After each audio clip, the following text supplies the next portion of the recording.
Hello everyone, and welcome to the first episode of Let's Play Ukraine in Millennium Dawn, a total conversion mod for Hearts of Iron 4.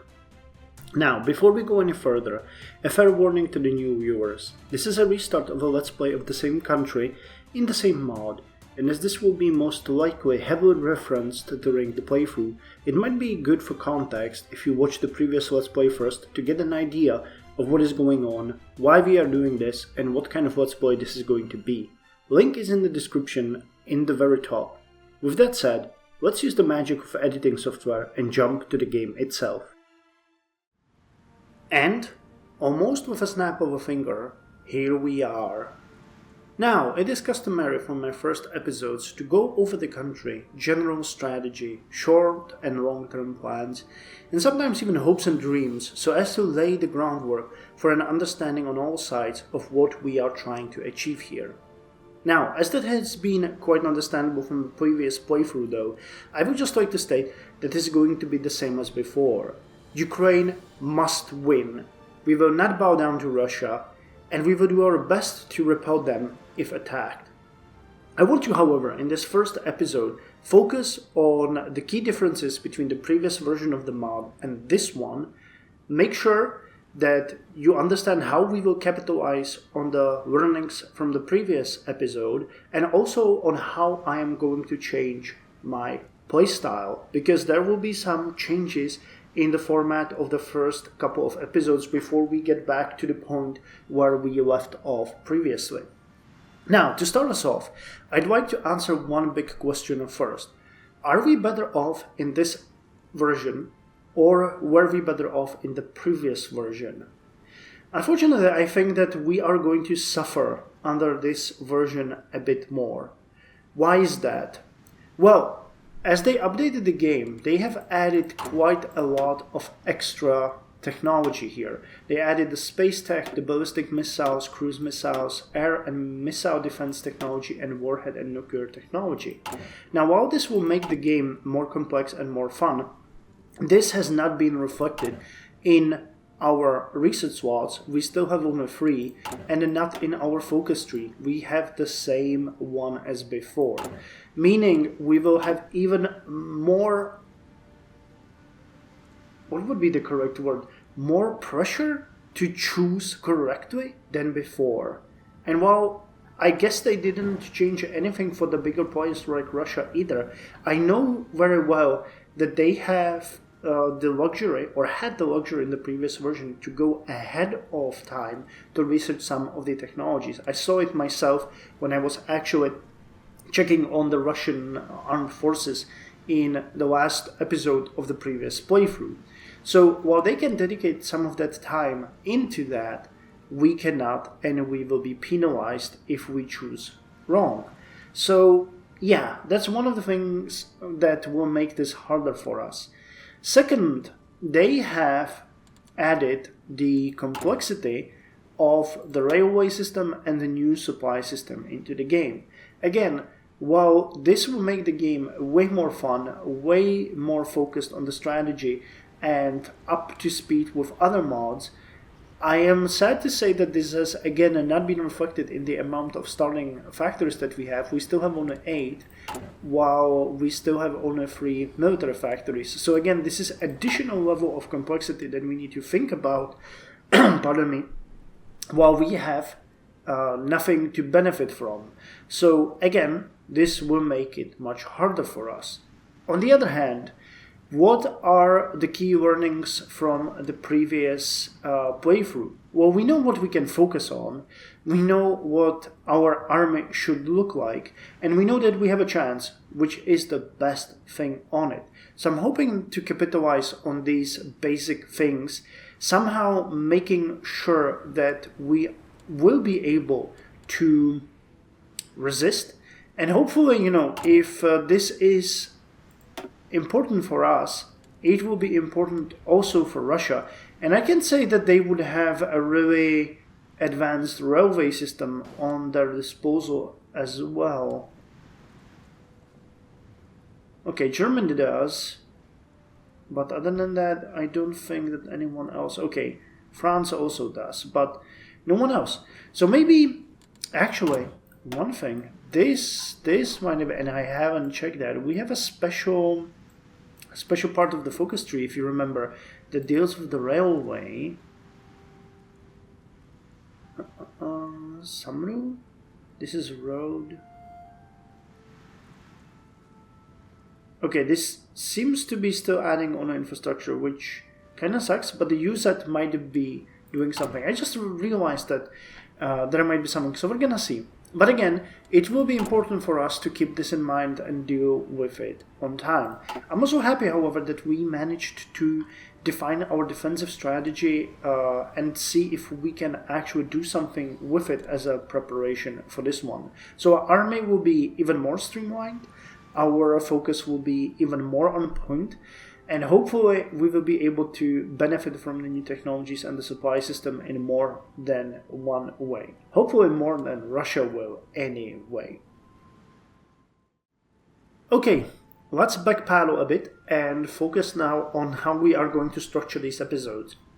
Now, I'm well aware that we already went through 29 episodes, taking Ukraine from the 1st of January 2000 till the very end of 2012. So I think it's more than fair if we skip most of it, and what I am going to do is just always telling you where we are, what we plan to do, and how we plan to achieve it, and then skip ahead and coming back with an update on if we achieved it, or what we achieved, and what are the following plans. Basically what I'm talking about here is yearly updates in which I am going to explain how we advanced and how we are going to do in the future. Seems fair to me. I hope you're gonna enjoy that. And of course, this is gonna stop at the point where either the world changes too much from what we have seen before, or if our situation changes too much from what we've seen before. Meaning, in any point, if Russia starts coming after us hard way, I'm gonna change the format back to a full playthrough so that you guys can see everything that is happening in Ukraine and in the world. So I hope that sounds fair. And again, with these bugs, I think there might be something wrong with my mouse because it just keeps doing this all the time. Okay, so what is the first plan for us? Well, I'm gonna just show you quickly one more change that is going to affect us pretty dramatically. If you look here, you can see that we are in stagnation, we have rampant corruption, international bankers, the farmers, oligarch, everything is back as it used to be before. But there's one crucial thing here, the GDP. They completely removed this choice from the game, and instead you now have full access to your full capacity. Alpha, when can you English? And the same goes for military industry and biofuel refineries and everything like that. Basically, you have the full gist. So I expect that this will benefit us slightly, but we never really stopped. So I'm more afraid of seeing Russia blob even more. But saying that, the GDP is now more fluid. It really depends on how your... Where was that? That was... here it is. The economy is now more based on the overall things, and you can see its transition far away. So no penalties for having less thingies here, and that's actually a difference now in the tax rate for population and the tax rate for the corporation.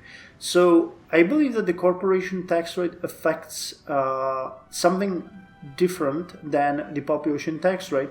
So hopefully we will be able to play with this a bit more. Now the details I will reveal once I understand it in a bit more detail. I have to read through all of these tooltips and everything, so we'll get back to it eventually, but you know, that is going to be a big key here. Now again, what we are going to do immediately is we are going to start constructing civilian factories. We will focus on them heavily in the beginning, eventually switching to military industrial production, because we cannot live with free factories. But again, we need basic economy chugging. One thing that I was too afraid of in my previous playthrough, though, was the debt. Now, while we are in a much higher debt than we were before, oh my god, Jesus Christ, I haven't even noticed that before. What?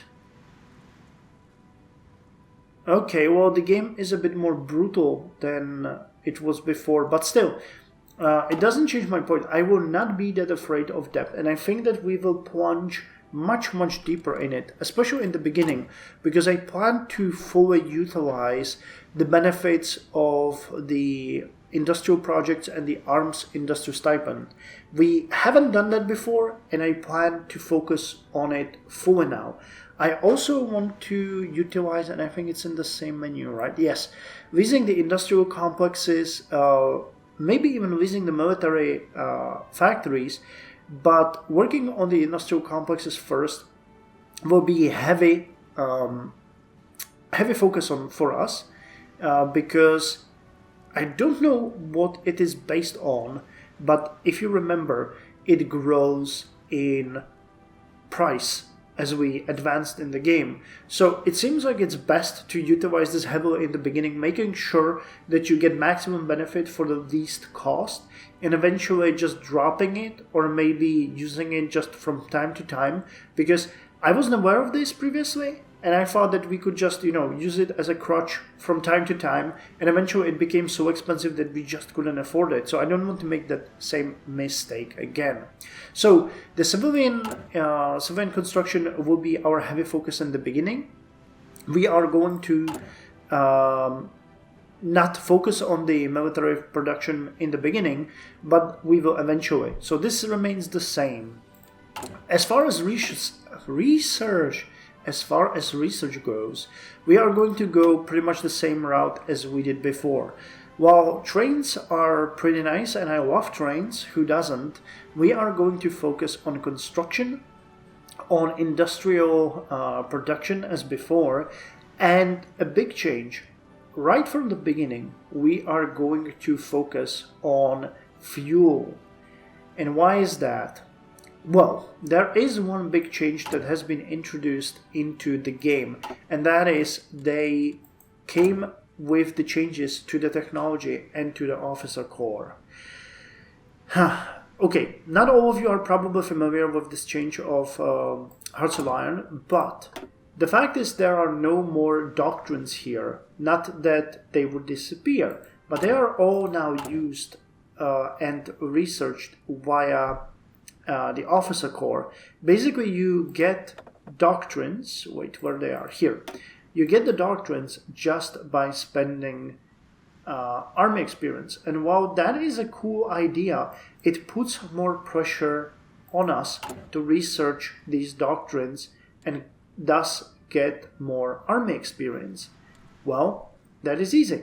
We know that we have been doing these roleplay things where we have had, or where we had our armies constantly training and drilling, because it was fun, it was cool, I enjoyed it, and I want to do this again. I will do probably 2 yearly month-long trainings to get enough experience and get the necessary army experience. But that means that we will require way more fuel, because if you remember, we are starting with 2,200 fuel production in the beginning, and that is not cool. That is something that will hinder us in the beginning. So we need to rectify it as fast as possible, meaning that having this fuel refine... Wait, did they? Oh god, please tell me that's... I think they backpedaled on that. I did not realize that before. Okay, well, this is painful. I think that was like 50% here before. Oh my god, it also costs way more. Okay, so, you see that I have very carefully checked this beforehand. And damn. Okay, so yeah, we are going to focus on this. We absolutely have to, buddy. Jesus. Well, but I guess someone has seen my video where I mentioned that Russia was getting like 90k fuel per day. Okay, I'll have to reevaluate this, but it will have to be done. There is absolutely no point in us denying that. So, yeah, but 20%, 3 years increase. Wow. Well, we will have to be very careful with our fuel expenses. So, you know, just to prove my words, let's start construction, industrial, electrospun, polymeric nanofibers, and fuel refining. We just have to. We don't have any biofuel refineries, do we?